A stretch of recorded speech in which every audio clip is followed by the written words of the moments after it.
না কে বলছে সেখানে গেলে মানুষের এলিয়াত পয়দা হয়। রুহের জগতে কিছু বাস্তব জিনিস দুনিয়াতেই দেখা যায়। মানুষ তো চিন্তা করে আসলে আমরা আসছি দুনিয়াতে চলে গেলি বা চলে গেল না ভাই, বিরাট একটা জগৎ রয়েছে, দুনিয়া জগৎ রয়েছে। সেই জন্য কবি আল্লামা ইকবাল বলেছেন, ইয়া সামান ইয়া মুসাফির সফর তেরা হাইবই রঞ্জকে দরিয়া মে কিস্তি মওজুদ পাহাইব।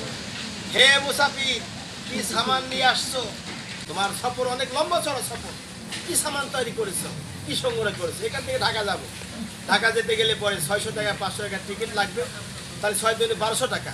আর খুচরা কিছু আবার টাকা পয়সা খরচ আছে। পাবনা থেকে এখান থেকে মনে করি পাবনা শহরে যাব, ঢাকা থেকে যেখানে যাব সেই বাড়িতে যাতায়াত করার টাকা পয়সা লাগবে। এরপর নিজের খাদ্যখানা অনেক কিছু সামানা তৈরি করে তারপর বের হতে হবে। যদি তা না বের হয় রাস্তায় অপমান অবদস্তুর শেষ থাকবে না। টিকিট নাই, কাটেন নাই, ট্রেনে উঠেছেন, আপনাকে ঢুকাবে? ধাপ্পড় দিয়ে নিচে নামায় দিন। আল্লাহ রাব্বুল আলামিন এই দুনিয়াতে এই জন্য মানুষদেরকে কিছু কিছু মাহবুব বান্দাদের মাধ্যম দিয়ে কিছু কথা বলাইছেন, যার অর্থ ভাব অর্থ আমরা জানি না, বলতে গেলে সময় পাবো না ভাই। সবচেয়ে বড় কথার এক কথা, আলেম ওলামার কাছে যাবে শিখার জন্য।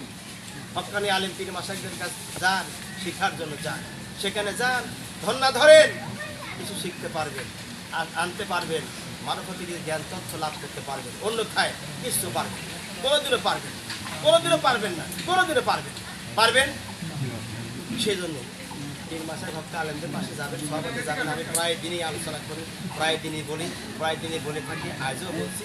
ইসলাম শুধুমাত্র আমার নামাজগুলো হজ যাকাতের মধ্যে নয়, আরও কিছু বেশি মিলাই। অতএব ইসলাম শুধু নামাজ শুধু পড়লেই হবে না, বা ইসলাম শুধু শুক্রবার নামাজ পড়লেই হবে না, বা ইসলাম শুধু রমজানের রোজা করলেই হবে না। সব দিন মিলাই যেমন নাক মুখ চোখ হাত কান মিলাইয়ে যেমন মানুষ অনুরূপভাবে কালেমা নামাজ রোজা হজ যাকাত আলেম ওলামা পীর মাশায়েখ সহবতে যাইয়ে তাদের কাছ থেকে কিছু সংগ্রহ করে এলিমিয়াত নিয়ে এসে আমল করি, আওলা হয়ে কবরে যাওয়ার নাম হল ইসলাম। কথা বলেন না কেন? আল্লাহ রাব্বুল আলামিন বেশি কথা নাই, দুপুর টাইম আপনারা জানেন আমার সময় আল্লাহ আকাশটা ক্লিয়ার করে দিয়েছেন। গতকাল বলছে আল্লাহ একটা গরিব মানুষের বাড়ি একটা অনুষ্ঠান হবে, আল্লাহ তুমি আকাশটা ক্লিয়ার রেখো। সত্যিকার মনে মনে ইজ্ঞার মাঠে আল্লাহর কাছে দোয়া করেছি, আল্লাহ তুই যদি আকাশটা ক্লিয়ার রেখে দিও, আল্লাহ যেন গজব না হয়, এতগুলো লোক কোথায় বসতে তো বিপদ হয়ে যাবে। আল্লাহ যাক, আলহামদুলিল্লাহ, আল্লাহ শুকরিয়া, আল্লাহ পাক আমাদেরকে একটা সুন্দর পরিবেশের মধ্যে ব্যবস্থা করেছে, বলি আলহামদুলিল্লাহ। তার ভালো না কথার একটা আমল করলে এটাই যথেষ্ট হয়। এখন আমি আমার এই মহল্লা এবং ওনার দরবারে আমি গিয়েছি, ওনার আলোচনা খুব ভালো করেন, প্রোগ্রাম করেছি, ওনার আলোচনা খুব ভালো করেন, সুন্দর উপস্থাপন করতে পারেন, ভালো আলোচনা। এইগুলো প্রেমিকেরও আলোচনা হয় না, এটা একটু দোয়ার মজলিস, তারপরেও জ্ঞান গর্ব কিছু কথা বলে দোয়া কালাম এবং কিয়াম করে আমাদের পীর সাহেব হুজুর আসতেন, তিনি এখন সেটা শেষ করবেন। আল্লাহ তাকে নেখাত দারাজ করুন। এবং সর্বশেষে আবারও বলছি,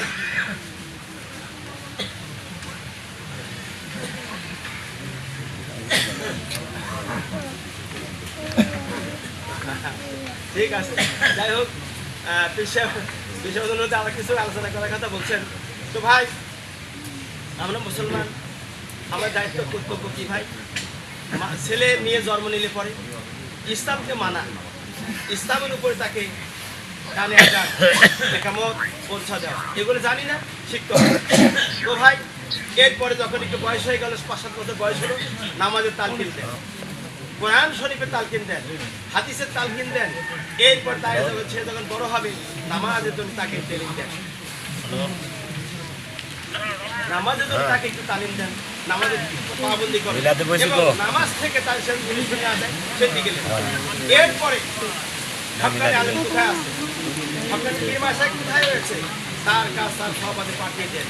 দেওয়ার পরে সেখানে গিয়ে আপনি অবশ্যই অবশ্যই নিজের সাথে নিয়ে গিয়ে হাঁটিয়াটি পা পা থেকেই শুরু করবেন সহবাদে নেওয়ার জন্য, হক্কানি আলেম পীর মাশায়েখকে যাওয়ার জন্য নিয়ে গিয়ে তাদের কাজ, তাদের আদব আখলাক স্বভাব চরিত্র বৈঠক কোন বেড়ে কখন হয়, কোন সময় হয়, সেখানে অংশগ্রহণ করাইয়ে তাদের সাথে আপনি নিয়ে যাবেন।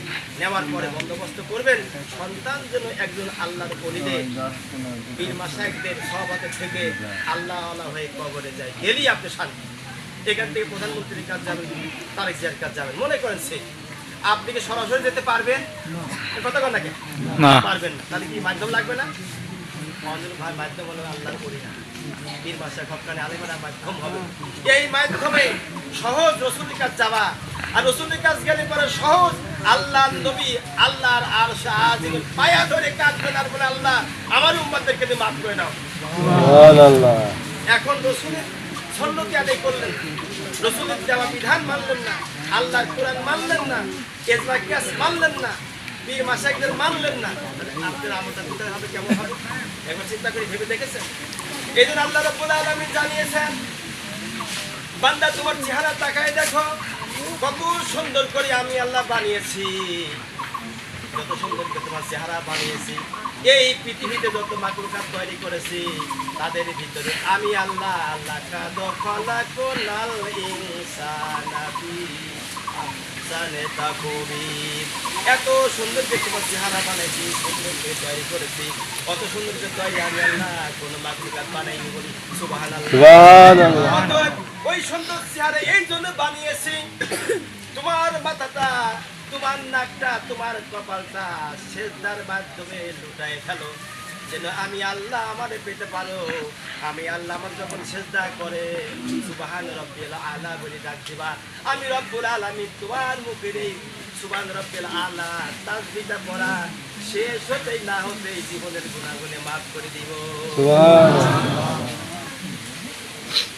আমরা কি নামাজে যাইতার এদিকে তাকাই ওদিকে তাকাই, গতকাল দেখলাম এক বুড়া নামাজ পড়তেছে না জানলেওয়ালা মানুষ, আমার মনে হলো যে উনি সম্ভবত মানুষের লাইনে ছাত্রও হবে, অথচ নামাজে পড়ে এদিকে চাই ওদিকে চাই, ডাইনে চাই বামে চাই পিছে চাই, হায়রে নামাজে আমরা হয়েছি, এই নামাজ দিয়ে ভাই জান্নাতে যাবে কিভাবে সম্ভব বলেন? সেই জন্য এই নামাজ কালাম ট্রেনিংটাই কোথায়, সেই কারিগর সেই জায়গায় যেতে হবে। এই একটা ফর্মা তৈরি আছে কিন্তু এই ফর্মার মধ্যে কাঁচা মাটি যখন দেয় ওখানে লিখে দেয় এক একটা খাটার মালিকের সংক্ষিপ্ত নাম দেয় না, ওই নামে কিন্তু ইটটা যখন কাঁচা তৈরি হয় তখন এবার ইটটা পুরানোর জন্য দিয়ে দেয়, ফর্মার থেকে বের করে পুরানোর জন্য দেয়, পুরাই যখন বেড়ে চলে আসে ওই ইটটাকে আর ভাঙা যায় না, ভাঙা যাবে যেই নাম ওই নামটা ইটের সঙ্গে গায়ে লেখা থাকে সংক্ষিপ্ত একটা দুটি অক্টোবর যখন লেখা থাকে। অনুরূপ ভাবে ভাই আমি আসলে আগে শেষ করেছিলাম, সাহেব আমাকে কথা বলার জন্য আর অন্য তা আমি কিছু কথা বলছি, আমি তো আগে শেষ করেছি, তো যাই হোক, তো অনুরূপ ভাবে যেহেতু ইটের গায়ে যেমন নাম লেখা থাকে পাকা হয়ে যায়, পাকার পরে কিন্তু ভাই আর ভেঙে ওই কাঁচার মতো আর কিছু করা যাবে না, করা সম্ভব না, যার কারণে কাঁচা থাকতেই আপনাকে যা লেখা দেখতে হবে। অনুরূপ ভাই মানুষও তাই ভাই, মানুষের অন্তরটা আমলটা আকীদাটা ঈমানটা করতে গেলে পরে কারখানা হলো আল্লাহর ওলিরা হক্কানি আলিমের মাশায়েখদের ওইখানে কারখানা আছে, ওই কারখানার থেকে ওই সহবতে গিয়ে আপনাকে শিক্ষা গ্রহণ করে নিজের জীবন জৈবনটা পরিবর্তন করে আল্লাহ ওলা হয়ে কবরে যাওয়ার জন্য তারা ট্রেনিং দিব, ট্রেনিং এর প্রাপ্ত যদি হয়ে যেতে পারি আমাদের জীবনটা ধন্য হয়ে যাবে। আল্লাহ যেন আমাদের সবাইকে কবুল করে বলি আমি সংক্ষিপ্ত আলোচনা আমি আলোচনা করবো না, পিছিয়ে যাকে দেবেন তিনি আলোচনা করবেন, যেহেতু তিনি এখানকার আজকের বড় মেহমান। আলোচনা আমার এই পর্যন্ত শেষ। আসসালামু আলাইকুম ওয়া রাহমাতুল্লাহ।